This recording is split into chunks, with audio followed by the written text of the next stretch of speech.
Nosotros hoy estamos acompañadas por Sabrina Berlo, que los miércoles siempre estará en el programa hablando sobre las problemáticas de género y todo lo que ello implica. Así que bienvenida, Sabrina, y hoy el tema es lenguaje inclusivo. Sí. Muchas gracias, Angelina, por el espacio. Aprovecho también para saludar a toda la audiencia que está del otro lado en Radio de la Plaza, sintonizando la 94.7. Y sí, como vos bien decías, el objetivo de esta columna es desarrollar problemáticas y perspectivas de género. Habíamos comenzado haciendo un repaso acerca de la importancia del abordaje de la comunicación con perspectiva de género. Y hoy vamos a hablar justamente si el lenguaje es la construcción de una perspectiva de género, también la forma en que los hablantes se apropian del lenguaje tiene que ver con una construcción de ideología. También hay ideología en la forma de hablar. Permitiéndome un poco también tomar la teoría de Ferdinand de Saussure, el lingüista francés, que justamente trata al lenguaje como un objeto binario que tiene un componente social, que es la lengua, y un componente individual, el habla. Quiere decir que cada hablante hace su propio uso del lenguaje, pero tiene un componente social que es el hombre en sociedad compartiendo este lenguaje. Desde los 70, el movimiento feminista comenzó a estudiar las raíces del lenguaje, teniendo en cuenta que aquello que no es nombrado dentro del lenguaje no existe, porque el lenguaje es lo que verbaliza, lo que pone en palabras las abstracciones, las ideas y los conceptos. Y se tensionó ahí la necesidad de nombrar lo femenino y a las mujeres, entendiendo que decir y pensar están interrelacionados, como decía. Buscando cambiar el lugar de la mujer en la sociedad y buscando integrar también las identidades sexuales disidentes. Esto también tiene que ver, Angelina, con los años 80, donde surge la teoría queer, donde surge el abordaje LGBTTQI y las sexualidades disidentes o las sexualidades diversas, aquellas que no se rigen por lo binario de hombre-mujer. Una ausencia en el lenguaje de todos aquellos colectivos sociales que se venía dando, y lo que desnudó un androcentrismo. ¿Qué quiere decir el androcentrismo? Quizá tiene que ver con la cuarta crisis, haciendo un poco referencia a la editorial que recién desarrollaste, donde el androcentrismo nombra al hombre como protagonista. En la voz masculina del lenguaje, el hombre es el protagonista de la vida social, y la mujer, como vos también bien decías, no es vista como un igual, es vista como una inferior quizás, o como un lugar como quizás de indefensión, de minoría de edad, en términos quizás kantianos. Así que allá por los años 90, cuando irrumpen las nuevas tecnologías, se busca empezar a incluir a los otros colectivos sociales en el lenguaje. ¿Qué pasaba? Se empezó a usar la X, se empezó a usar el arroba en la forma de escritura, pero eso no tenía una pronunciación en la oralidad, a la hora del hablar. Ahí es donde comienza el lenguaje inclusivo, que reemplaza las O en los masculinos por la E. Por ejemplo, les niñes, les adolescentes, les estudiantes, como una forma también de incluir aquellas sexualidades disidentes, no binarias, y también el colectivo femenino, entendiendo que la O es el genérico del hombre, ¿no? Qué importante es empezar a cuestionarnos las formas de hablar y entender también, Angelina, el lenguaje como un proceso dinámico, como un proceso de construcción social, ¿no? Porque la RAE tiene sentimientos encontrados con esta construcción del lenguaje.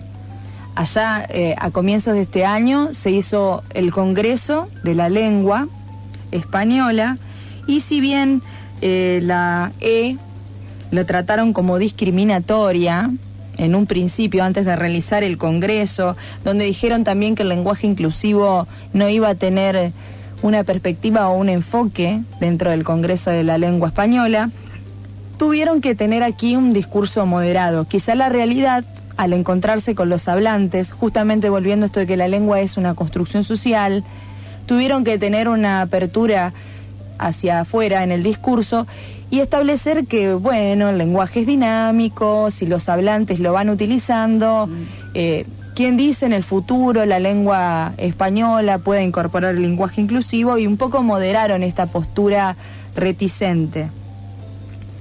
Las áreas de la comunicación que se abocan al estudio del lenguaje, vamos a mencionarlas: la sociología del lenguaje, la antropología lingüística, la sociolingüística y la etnografía de la comunicación, con este enfoque, como decíamos, de un lenguaje visto como no binario, sin dejar de lado ese componente social. No podemos entender al lenguaje solamente como aquello que recurrimos al diccionario, como aquello que está congelado en el tiempo, sino que las lenguas o las formas de hablar tienen que ir reflejando los procesos históricos.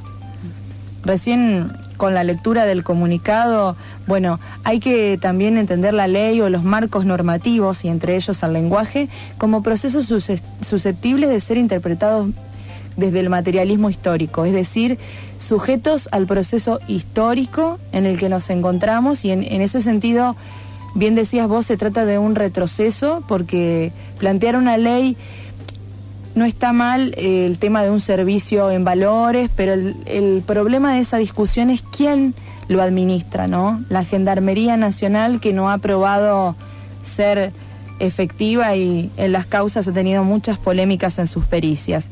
Entonces es importante revitalizar al lenguaje como un proceso colectivo y dinámico, de entender las condiciones sociales, históricas.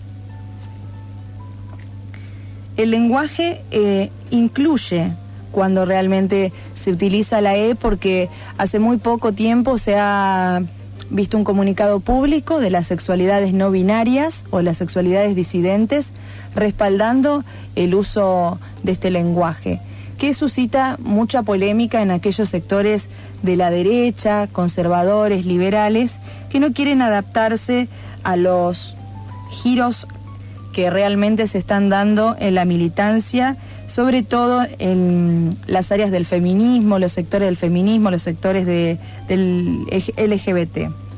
Ahora, qué contradictorio que los liberales se opongan, ¿no? Porque es importante hacer la siguiente reflexión. La teoría liberal en países como Gran Bretaña o Estados Unidos es una teoría de izquierda. Es decir, los liberales son la izquierda y los conservadores son la derecha. Es decir, en una simplificación, pero es así. Y aquí, en América Latina, estas teorías nos llegan y estas posturas políticas nos llegan y terminan emparentándose liberales y conservadores a algo que es muy complejo de analizar, ¿no? Y desentrañar. Llamó mucho la atención el gesto del gobernador de Santa Fe, siendo él de signo político socialista, declarando persona huésped de honor a Jair Bolsonaro, ¿no? Por eso mismo, de esos contrastes. Es políticamente correcto y bueno. Pero quizás no condicente con la ideología que dice representar. Yo no estoy de acuerdo, obviamente, pero a veces creo que hoy, más que nunca, siempre hay que hablar en plural y siempre hay que plantear las cuestiones como multiplicidades. Por eso hablamos de feminismos, hablamos de socialismos en plural, porque hay muchas expresiones. O sea, dentro de un mismo conjunto encontramos una diversidad que lo habita. Sí, como el feminismo moderado, el feminismo radicalizado. Hay distintas vertientes según también sus objetivos políticos y sus matrices ideológicas, ¿no? Y en esto quería recomendar a una autora argentina, que es Rita Segato, una gran filósofa, y también no dejar de nombrar a Judith Butler, que la recomendamos desde Las Sofistas, el libro de 1990, El género en disputa, justamente. Allí ella plantea que el género, lo que se construye a partir del binarismo sexual, sino que la propia idea de sexo como algo natural, se leyó a partir del binarismo hombre-mujer. siempre ese pensamiento dicotómico donde no pueden filtrarse las disidencias. Sí, por supuesto que utilizar el lenguaje inclusivo es incluir a una minoría, pero ¿por qué dejarla de lado en la construcción del mensaje? Es hora de empezar a replantearnos las prácticas y desde mi columna y desde mi humilde opinión, no es obligación para mí el que no desee utilizar en su vida privada, en su uso del lenguaje, el lenguaje inclusivo.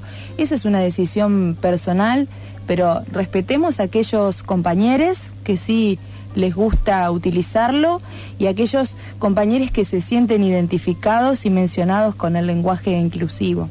Sí, hay un sector que lo rechaza, incluso en términos gramaticales, en términos más, si se quiere, técnicos, en el uso del lenguaje, de los diccionarios, de los glosarios. Pero yo recuerdo que hace 20 años trabajaba en una institución donde había colegas que se oponían a decir, por ejemplo, todas y todos. Entonces decían que no era necesario, que era una redundancia. Si uno justamente defendiendo la visión androcéntrica. Exacto. De la O como utilización de un genérico que en realidad lo que hace es nombrar al otro varón, claro, al otro hombre. Por eso hablábamos de que eso es excluyente de aquellas personas que no entran en el colectivo y en todo caso ese otro, poniendo el ejemplo de tu colega, nombra hombre-mujer. Sí. No nombra a aquellos colectivos disidentes. Hace 20 años, o sea que hoy la resistencia es aún mayor si queremos incluir a todas estas otras formas de vivir y de experimentar la sexualidad. La sexualidad pensada y vista no como una cuestión genital, sino como una cuestión cultural, social, simbólica, imaginaria, es decir, todo eso, ¿no? Exactamente, una forma en que elegimos de actuar socialmente y de relacionarnos socialmente, que puede ser con el género opuesto o que puede ser con el mismo género. Tiene que ver también con una cuestión de performatividad, no tomar al género como una cuestión biologicista, claro, o del ser interior.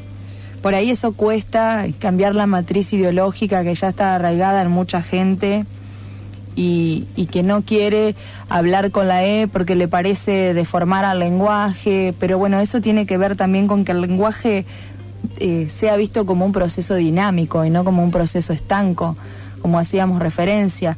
Y en eso yo discrepo mucho con las instituciones que mantienen fijo al lenguaje como la Real Academia Española, que ha tardado mucho en reconocer incluso ciertos términos del lunfardo argentino que ya se habían extendido a todos los países hispanohablantes y va como por detrás la Real Academia Española cuando debiera ir acompañando o a la vanguardia de esos procesos. Una institución que quiere mantener el lenguaje puro o cierto purismo que también roza con las teorías etnocentristas o con la falta de enfoque del hombre, ¿no? Forma parte de todo eso, sí.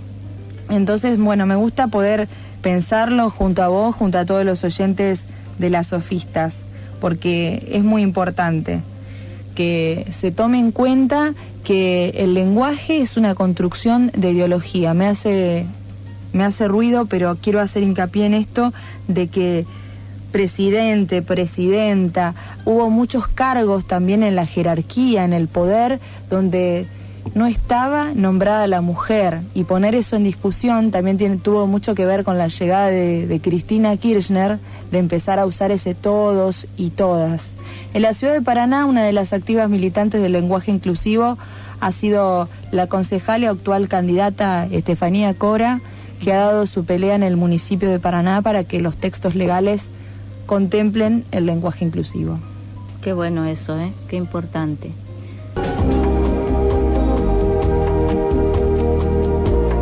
Las Sofistas. Historias de mujeres y mujeres de la historia para pensar y debatir ideas, acontecimientos, emociones. Las Sofistas, con la conducción de Angelina Usino Lleros.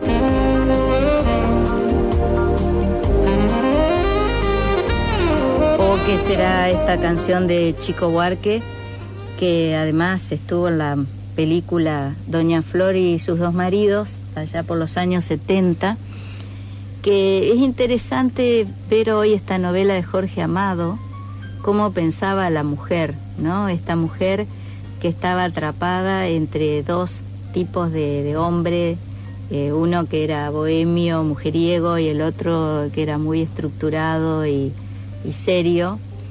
Y esa visión de la mujer permaneció mucho tiempo, ¿no? Como que la mujer se enamora del mujeriego, pero se casa con el hombre serio y ordenado. En cumplimiento estricto de los mandatos sociales, claro. Déjame agregar ese, sí. Por encima quizá de su propia felicidad o de su propio bienestar. Y bueno, haciendo referencia justamente a los 70, los estudios recientes de gramática se plantean si es posible que el lenguaje inclusivo lleve más de 40 años vigente. Una frase de Álvaro García Meseguer: cuando UNE se dirija a un grupo en una conferencia, en una carta circular, etc., podrá comenzar diciendo: querides amigues, les trabajadores podrán escribir en sus pancartas reivindicativas: estamos hartes de ser explotades. Les polítiques podrán llamar compañeres a sus partidaries. Les progenitores podrán educar a sus hijes más fácilmente en forma no sexista. En los periódicos, los anuncios por palabras solicitarán une cocinere, une abogade o une secretarie, dijo Álvaro García Meseguer en 1976, con una clara visualización de que el lenguaje no tiene que indicar una orientación sexual, sino que el lenguaje tiene que ser incluyente, globalizador de todos los colectivos.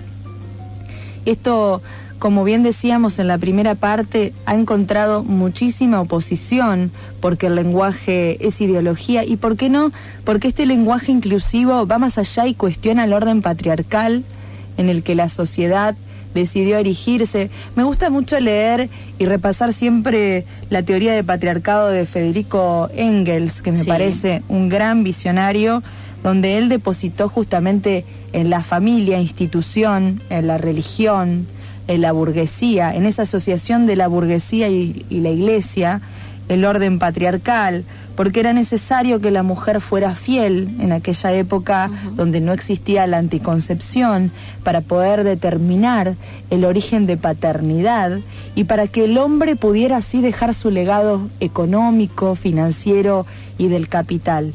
Claro, tenía que asegurarse que esos hijos eran de él, digamos, esos hijos que él iba a tener que mantener y a los que les iba a dejar la herencia tenían que ser suyos. Entonces la sexualidad en la mujer estaba absolutamente restringida a la maternidad, y a la maternidad, digamos, en esa familia y con ese hombre. Hay un antropólogo inglés, Adam Ferguson, que lo cita Marx y también Engels, que la teoría de él es que en el estado de naturaleza las mujeres vivían en total promiscuidad. Por eso era necesario pasar a un estado social organizado donde la mujer tenía que estar regulada, digamos, su actividad sexual, y que debía pertenecer a un hombre en particular que era el que iba a hacerse cargo de esa descendencia y hacerse cargo de ella. El código napoleónico, la mujer es totalmente dependiente del varón. Claro, ahí quedó la mujer supeditada o en una cuestión de inferioridad, como una minoría de edad y bajo el amparo o el manto del hombre y el total control. Justamente volviendo a Judith Butler, que fue en los 90 con su teoría queer, donde habló del género como una construcción social. En tanto se trata de un conjunto de comportamientos que vamos aprendiendo culturalmente y en relación social. Y eso es más coincidente o concomitante con lo que venías desarrollando del estado tribal y de la libertad, donde la mujer sexualmente se construía a su propio deseo, a su propia libertad, y no sujeta quizás a los mandatos sociales, a los mandatos masculinos, ¿no? Sí. Con esta canción del qué será, y el hombre serio y responsable versus el bohemio indomable. Badiño era el que representaba a ese hombre con una vida licenciosa, como se solía decir. Y bueno, claro, es una película que marcó mucho, porque yo era adolescente en ese momento cuando la vi, pero nuestra generación, me refiero a la mía, ¿no? Yo nací en el 59 y nosotras fuimos criadas en esa idea de que había que casarse, tener hijos, y los varones de la familia tenían que estudiar, tenían que ser abogados, ingenieros, médicos, pero el mandato hacia la mujer era un mandato más que nada de formar la familia.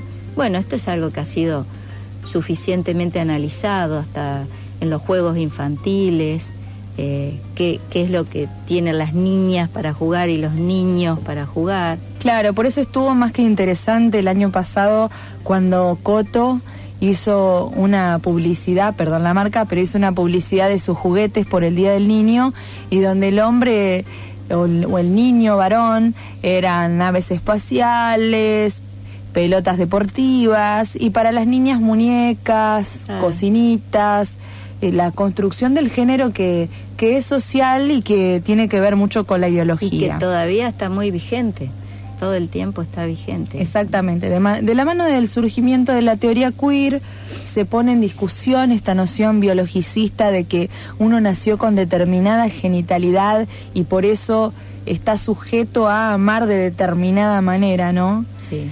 Tomando en cuenta la concepción social donde uno es en relación con.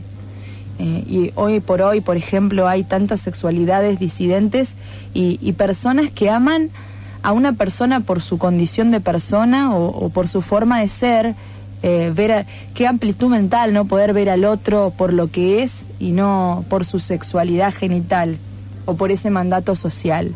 Y el lenguaje inclusivo creo que viene a poner en discusión todas estas cuestiones que venimos hablando, y lo bueno es que puede poner en palabras que la E ya no es la X o no es el arroba que se empezó a utilizar, sino la E es susceptible de poder llevarla a la oralidad y poder plasmar en un lenguaje algo que incluya a todos, ¿no, Angelina? Sí, bueno, yo en la página de Facebook puse la X, tendría que poner la E, pero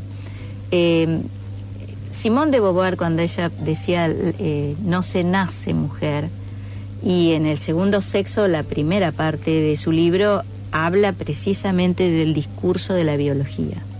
Así como desde el discurso de la biología se edifica una figura femenina pero que siempre va a responder a la biología, pero que es realmente una construcción sociohistórica, cultural, el ser mujer.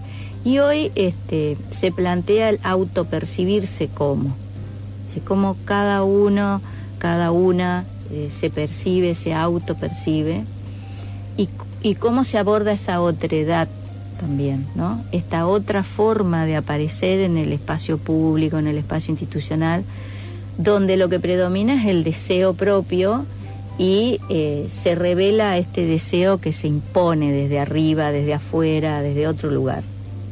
Así es, y los más reaccionarios respecto de estos temas en discusión dirán, están haciendo ideología de género, cuando en realidad esos sectores defienden la concepción binaria, biologicista, determinista del hombre, mujer.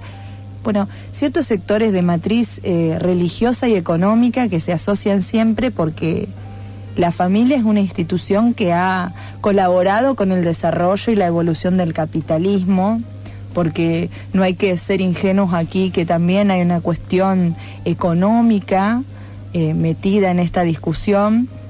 Y como vos bien decís, la autopercepción está ligada a la libertad del sujeto. Y un sujeto que piensa en libertad su sexualidad y su propio cuerpo, ¿por qué no va a pensar la libertad también en términos económicos? Claro.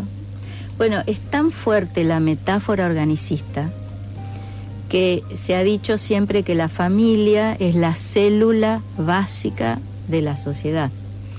Y de ahí viene toda esta terminología de los organismos del Estado y los órganos, porque se piensa el cuerpo social desde la biología.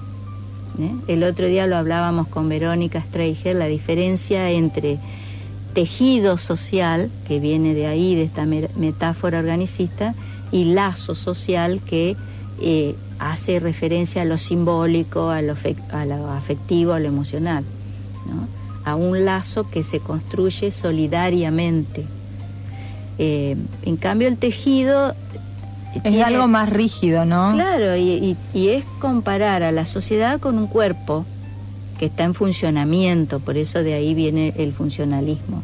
A mí me parece muy importante que podamos ir construyendo y deconstruyendo un glosario de términos, porque se habla en los medios de comunicación utilizando un montón de terminología que no se alcanza a analizar, a desmenuzar. Entonces se utilizan estos términos, pero de manera insuficiente, si no se toma el tiempo de decir, bueno, ¿de qué estamos hablando cuando decimos estas cosas, ¿no? Claro, y que el lenguaje inclusivo es tomado como una forma banal, como una moda, como una tendencia, como que estos adolescentes, mirá cómo están hablando, se hacen un buzo y ponen egresades y no ponen egresados, cuando en realidad estamos buscando una construcción del lenguaje más plural, más abierta, más diversa, y que realmente sea incluyente de todas las sexualidades, porque nos guste o no, tenemos que respetar al otro y dejar que el otro fluya y que sea, ¿no? Y esto del tejido social al que vos haces mención, bueno, hay cierta ahora polarización de un sector y del otro, con esta construcción ideológica que se está haciendo por parte también de determinados medios de comunicación, de determinada prensa, con tal de legitimar al oficialismo, al poder vigente, tratando a esta gente de ridícula y banalizando, vuelvo a decir, banalizando una discusión que tiene que ver con la construcción ideológica del lenguaje, nada más y nada menos. Por eso defenderlo aquí desde las sofistas como un proceso dinámico, un proceso social, histórico, donde el sujeto hablante se apropia de su propio idioma, de su propia lengua, y hace un uso dinámico, no estricto ni rígido. Sí, es muy interesante el planteo que hizo Michel Foucault, porque él dice, bueno, el poder en sí mismo no es malo, y es más, él habla del poder como un juego estratégico, es decir, no hay un poder de arriba hacia abajo, sino que el poder se juega entre nosotras, entre nosotros, ¿no? Todos tenemos poder para crear, para transformar, para hacer algo. El problema del poder es cuando el poder se transforma en dominación. Ese es uno de los grandes aportes de Foucault, de hacer la diferencia entre el poder y la dominación. Y el poder de las palabras, el poder del discurso, tiene que ver también con una dominación. Si es el discurso que se instala en el poder, y este va a ser el discurso verdadero, y el resto de los discursos están equivocados, yo puedo dominar con la palabra, y por eso el discurso está cargado de materialidad. Sí, y como hacíamos referencia a la primera columna, el rol de las nuevas tecnologías y el rol de los monopolios informativos tienen mucho que ver, y el ejercicio de la responsabilidad y la ética periodística a la hora del tratamiento de la actualidad es importante, y no ningunear ni desmerecer a los colectivos, minorías o diversos, como quieran llamarles, pero forman parte de esta sociedad, forman parte del colectivo, y lo importante es la integración, y por eso en lo personal defiendo el uso del lenguaje inclusivo. Me gustaría que se expanda, porque si las sexualidades disidentes, no binarias, la gente que se identifica con la colectividad queer realmente se siente mencionada, se siente aludida, ciertos sectores del feminismo se sienten representados, me parece importante que el lenguaje sea un proceso dinámico y se adapte a la actualidad. Sin duda que debe ser así.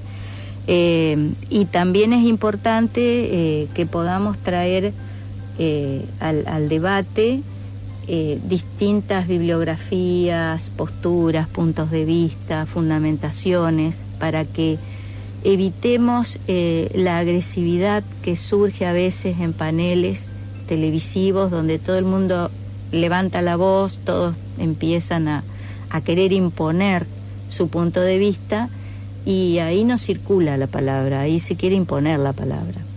Y siempre cito una frase de Hannah Arendt, porque ella decía que la violencia es muda en este sentido, es de no poder dejar correr la palabra, discurrir, que eso también quiere decir el discurso. Y bueno, nosotros tenemos un gran antecedente en nuestro país, que fue la ley de matrimonio igualitario.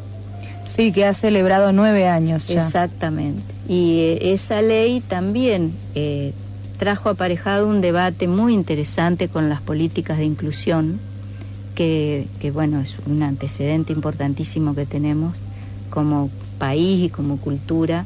Sí, a nivel sudamericano, Argentina fue pionero en el matrimonio igualitario, que fue sancionado en 2015, y recientemente, esta semana, hace apenas días, se cumplieron los 9 años. Que el igualitarismo es una corriente de pensamiento ético, es una de las posturas de la ética como disciplina filosófica, el igualitarismo. Y estuvo inspirado en esa corriente, que bueno, en algún otro programa hablaremos de eso. Sí, cómo no, y bueno, no dejar también de recomendar a Néstor Perlonguer, que es un gran antropólogo, que realmente pone de manifiesto el entramado de las sexualidades disidentes de una forma poética, muy rica, muy atravesado quizá también por su proceso sociohistórico del auge de la revelación gay de los 80, pero un autor ineludible que nos traza un recorrido para pensar más diverso.